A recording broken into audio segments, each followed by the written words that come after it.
Abbiamo presentato oggi questo progetto di legge che mi vede primo firmatario e che vede la condivisione di tutto il gruppo del Partito Democratico, dove sostanzialmente cerca in un quadro normativo largo e completo di mettere delle regole per quella che è la sepoltura degli animali d'affezione. La sepoltura degli animali d'affezione in qualche modo è già normata da quelle che sono le norme europee, alcuni principi di norma nazionale e anche in alcune regioni già alcuni principi di norma di carattere regionale.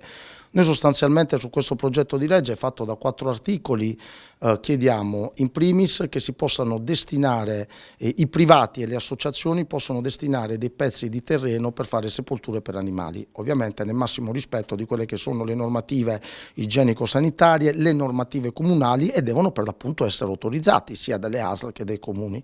Perché questo? Perché molto spesso ci sono realtà pubbliche che pur provando a farlo diventa difficile perché devi avere un'area urbanisticamente ben definita, quindi devi avere magari uno strumento urbanistico in grado di definirle se non è già stato fatto il piano regolatore o il PAT di turno. Devi dopo capire chi fa i lavori, fare la gara pubblica, se viene gestito esternamente, se viene gestito da un'azienda interna, quindi è sempre molto complicato farlo. Realtà importanti che funzionano sono molto spesso private, dove chi decide di andare a mettere il proprio animale che è venuto a mancare in questo cimitero dedicato a loro paga quelle che sono delle cifre di cui si fa carico il privato. Quindi associazioni o privati, se decidono di farlo, vuol dire senza nessun costo per l'erario pubblico, ma col massimo rispetto di norme europee, igienico-sanitarie e nazionali, far sì che ci siano queste realtà che oggi mancano, forse anche mancando la norma, mancava l'iniziativa privata. Ecco.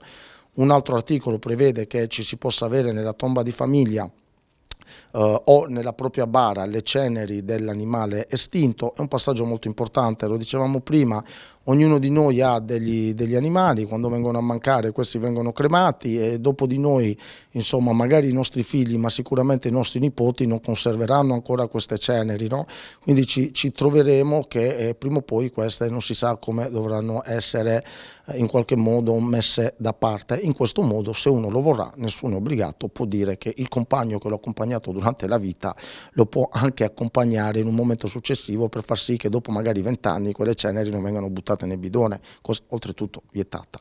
E un altro passaggio importante è quello di permettere di seppellire la carcassa del proprio animale o le ceneri del proprio animale nel proprio giardino. A oggi, se muore un animale domestico, il corpo viene trattato come la carcassa di un animale che viene in qualche modo utilizzato per scopi di nutrimento umano. Sono due cose ben diverse. È evidente che anche questo passaggio deve essere fatto ottemperando le normative sanitarie, cioè non fai un buco e lo metti sotto. Ci devono essere tutte quelle precauzioni già previste per norma che isolano da contaminazioni territoriali, falde, sversamenti, un po' la stessa cosa che avviene per gli esseri umani quando, non essendoci posto nei loculi o all'interno dei cimiteri, viene messo sotto la terra con la propria bara che interno è zingata, isola e evita ogni contaminazione.